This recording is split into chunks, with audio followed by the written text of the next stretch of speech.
Hello students, welcome back to our YouTube channel Aryan study success point.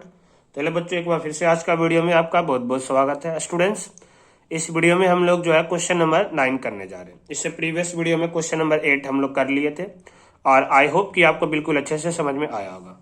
तो समझ में आ रहा है या नहीं आ रहा है, आप लोग कॉमेंट करके जरूर बताएं। आज हम अब क्वेश्चन नंबर 9 पढ़ते हैं। सबसे पहले क्वेश्चन को समझने की कोशिश करेंगे कि 9 क्वेश्चन जो है वो क्या कहना चाह रहा है। ठीक है, पहले क्वेश्चंस को बोलते हैं ना, क्वेश्चंस की भावनाओं को समझ जाओ। अगर जो आप लोगों को भावनाओं को समझ जाए ना वो क्या कहना चाह रहा है, तो आप लोग फिर कर सकते हैं कि हाँ उसके मन में ये है क्या है। इसी तरह से क्वेश्चंस का भी पहले भावनाओं को आप लोग समझो।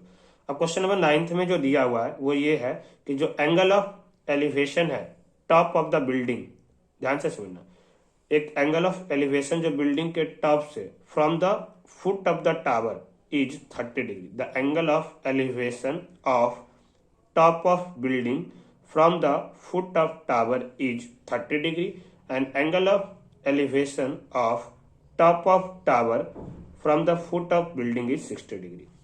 ये भाई साहब क्या था, दोबारा से समझो। देखो क्वेश्चन बोला कि एक बार हम बिल्डिंग के टॉप देखते हैं, कहाँ से, फुट ऑफ टावर से। देखो तो इसका मतलब हमें ये तो समझ में आ गया कि एक बिल्डिंग है और एक टावर है।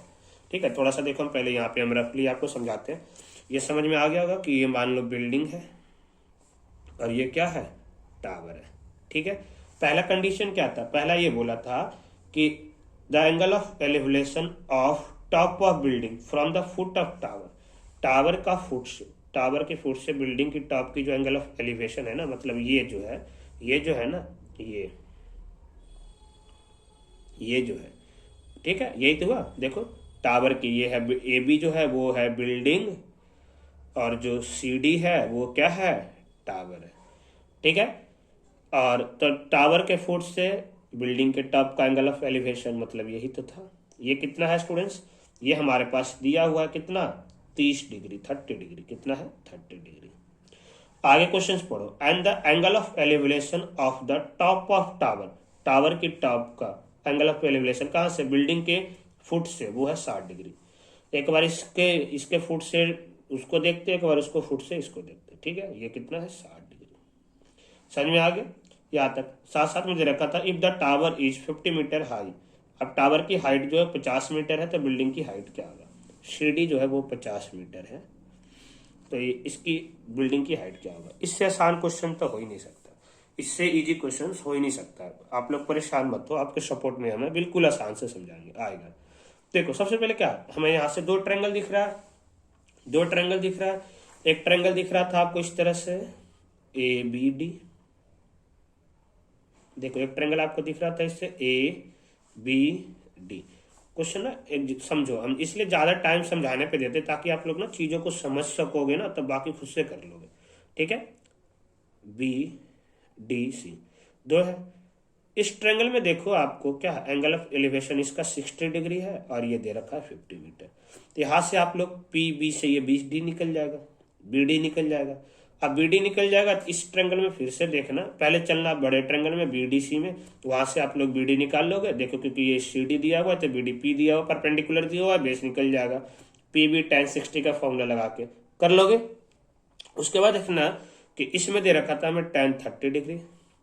इस बार हमें दोबारा से क्या, बी डी दिया हुआ है, बी डी हमें गिवन है ना। अब बोलोगे क्या, तो अभी तो निकालेंगे, पहले इस ट्रायंगल से चलेंगे, सी डी बी से बी डी निकल जाएगा। अब यहाँ पे बी डी आ जाएगा तो हमें परपेंडिकुलर निकालना, बस आ गया height of tower, sorry height of building आ गया। समझ में आ रहा है चीज़ों को, समझ में आ रहा है ना किस तरह से करना था। तो काफ़ी इजी क्वेश्चन था। ठीक है, तो अब फटाफट हम लोग इसको अब करने की कोशिश भी करेंगे। सबसे पहले यहाँ पे लिखेंगे, let height of tower, tower की जो हाइट है वो मान लेते हैं A B, and height of, चलो यहाँ पे हम पूछ बनाते हैं, यहाँ पे बना रहे हाइट ऑफ बिल्डिंग जो है, हाइट ऑफ बिल्डिंग, जो बिल्डिंग की हाइट है उसे हम मान लिए क्या, सी डी। ठीक है, इधर हम ये टावर, इसकी हाइट मान लेते हैं ए बी, इधर है हमारा बिल्डिंग, ठीक है, उसकी हाइट मान लेते हैं सी डी। ठीक है, एक बार पहले क्वेश्चंस में क्या था, पहला क्वेश्चंस में हमें दे रखा था कि एक बार हम देखते हैं जो है बिल्डिंग के बॉटम से टावर के टॉप पे, तो उसका एंगल ऑफ एलिवेशन जो था वो कितना था, एंगल ऑफ एलिवेशन जो था, देखो ये नीचे थोड़ा बना दिया तो हम इसको भी नीचे ले आते हैं, ये हमारा बी पॉइंट हो गया। ठीक है, तो जो एंगल ऑफ ये जो टाव बिल्डिंग के बॉटम से टावर का टॉप का जो एंगल ऑफ एलिवेशन है वो है 60 डिग्री, और टावर के बॉटम से बिल्डिंग का जो एंगल ऑफ एलिवेशन है वो कितना है बच्चों, वो कितना है 30 डिग्री है। समझ में आ रहा है, समझ में आ रहा है। साथ साथ जो टावर की हाइट है ए बी जो है वो कितना है 50 मीटर है। ठीक है, तो हमें सी डी निकालना है, बस निकाल लेंगे। पहले इस बार बड़े ट्रायंगल में चलना है, क्यों चलना है पहले अभी हम बताए थे ना, ये हमारा 50 मीटर दिया हुआ है। सबसे पहले आप लोग चलना in triangle A B D, in triangle A B D we have. देखो एक चीज हम जब इस क्वेश्चन में समझाए थे ना, यहाँ पे इसको ए बी मान लिए थे, इसको सी डी मान लिए थे, तो इसलिए कंफ्यूजन नहीं होना है आप लोग को। ठीक है, जब यहाँ पे हम समझा रहे ना तो टावर की हाइट को ए बी मान लिए। ठीक है, तो उसके लिए कोई नहीं है, तो लॉजिक चीज है, जो भी आप इसे पी क्यू आर एस भी मान सकते हैं आप लोग। ठीक है, एबीडी में हम चलेंगे तो सबसे पहले हम देखेंगे, अभी हम एबीडी ट्रायंगल आपको दिखाए थे ना बना के, एबीडी ट्रायंगल। ठीक है, देखो अभी हम छोटा सा फिर से बना के दिखा देते हैं एबीडी ट्रायंगल कैसे है। हम बोले थे ना अपनी दूसरी आंखों का इस्तेमाल करो, नजरिया देखो कि क्या हमें जो जितना हमें दुनिया मतलबी है, तो आप भी उतना मतलब का ही देखो जितना आपका क्या है जरूरत हो। ठीक है, एबीडी में तो ये क्या है 50 मीटर है, हमें बीडी निकालना है, तो परपेंडिकुलर बेस इसमें क्या है ये 60 डिग्री दिया हुआ था। तो एबीडी में आप लोग जब चलोगे, यहाँ से एबीडी में चलोगे तो यहाँ से लिखोगे टैन, क्योंकि हमें पी और बी की बात हो रहा है तो हम टैन थीटा यूज करेंगे। टैन थीटा इक्वल टू क्या होगा ए बी अपॉन में बी डी, क्या होगा बच्चों ए बी अपॉन में बी डी। अब टैन थीटा दैट मीन्स क्या है tan 60 degree equal to A B कितना है 50 अपॉन में बी डी। अब टैन 60 की जो वैल्यू है स्टूडेंट्स वो क्या है √3, तो √3 इक्वल टू क्या होगा, √3 इक्वल टू क्या होगा 50 अपॉन में बी डी। तो यहाँ से हम लोग क्रॉस मल्टीप्लाई करेंगे तो बी डी √3 इक्वल टू 50। ये इंटू में है, इधर आके क्या आ जाएगा बच्चों, ये इंटू में था इधर आके क्या हो जाएगा, ये इंटू में है इधर आके क्या होगा डिवाइड हो जाएगा। यानी कि यहां से हम बोल सकते हैं बी डी इक्वल टू 50√3, जहां भी नीचे रूट रेशनलाइज कर देना है एकदम आंख बंद करके, तो क्या आएगा 50√3 अपॉन में 3। अभी हम इसको डेसिमल में नहीं लाते, इसको ऐसे ही रहने देते, क्या पता आगे जाके कुछ सोल्व हो जाए। इतना मीटर आ गया, ये तो आ गया दोनों का बीच का डिस्टेंस। ठीक है, अब बी डी, अब छोटा सा ट्रायंगल, अब यहां से क्या बोले थे, अब फिर से आपको नजरिया बोले थे देखने का बदलो। अब आप इस छोटे ट्रायंगल में चलो, इस ट्रायंगल में, इस ट्रायंगल में चलो, ये रहा हमारा सी डी बी, ये हमारा है 30 डिग्री और सी डी हमें निकालना है।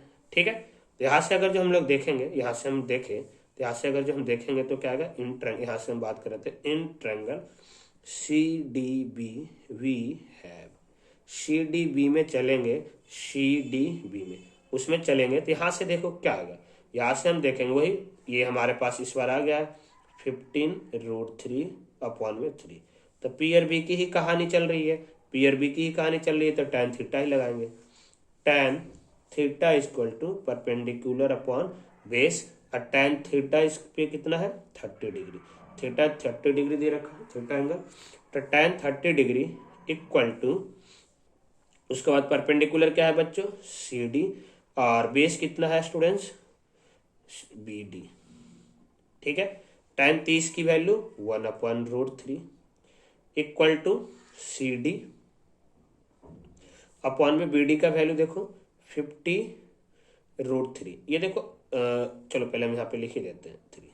ठीक है, ये आगे जाके डिवाइड हो उल्टा हो जाएगा, आगे जाके उल्टा हो जाएगा, ये इस तरह से 1/√3 equal to C D into में 3/50√3। अब देखो इस चीज़ों को समझा रहे कैसे उल्टा हुआ, इमेजिन करो ये क्या लिखा हुआ है, ये अपॉन में है, ये ऐसे, तो ये सी डी अपॉन 50√3 अपॉन 3, ये क्या लिखा हुआ, ये ऐसे लिखा हुआ कि C D divide by 50√3 upon 3। ये डिवाइड है तो इधर जाके क्या हो जाता है मल्टीप्लाई, आपको पढ़े ना फ्रैक्शन का डिवाइड, तो उल्टा हो जाता है 3 ऊपर 50√3 नीचे। तो थोड़ा 10th में आ गए तो सब चीज़ आप डायरेक्ट करने की कोशिश कर सकते हो। अब देखो सेम चीज जो है ना वो कट सकता है। √3 से √3 कट गया, √3 से √3 कट गया। यहाँ से क्या आ जाएगा, यहाँ से अब बच गया इधर तो 1/1, इधर बच गया 3CD = 50। क्रॉस मल्टीप्लाई करोगे तो 3CD = 50 और CD का जो वैल्यू है वो क्या आएगा 50/3। हो सकता है पीछे पॉइंट में दे, हो सकता है पीछे इस तरह से रूट में दे दिया हो, तो जैसे भी निकालना होगा, ठीक है। 16 3 40 और 60 होल 2/3 मीटर। हो सकता है ये भी दे दे या ये भी दे सकता है। 16 3 48, 16 डेसिमल में जो वैल्यू आएगा वो भी दे सकता है। तो जो भी आएगा आंसर सारा सही होगा, ठीक है। आपको परेशान होने का जरूरत नहीं है कि हमारा आंसर गलत है या वो सही है, ठीक है। आप लोग यहाँ तक भी करके छोड़ोगे ना एग्जाम में तो सही होगा। वो तो हमें एनसीईआरटी में पीछे आंसर दिया होता है, तो थोड़ा हमें उसे मैच करने के लिए हम इसको डेसिमल में चाहे तो डेसिमल में, मिक्स फ्रैक्शन में चाहे तो मिक्स फ्रैक्शन में, जैसे भी चाहते हैं निकाल सकते हैं।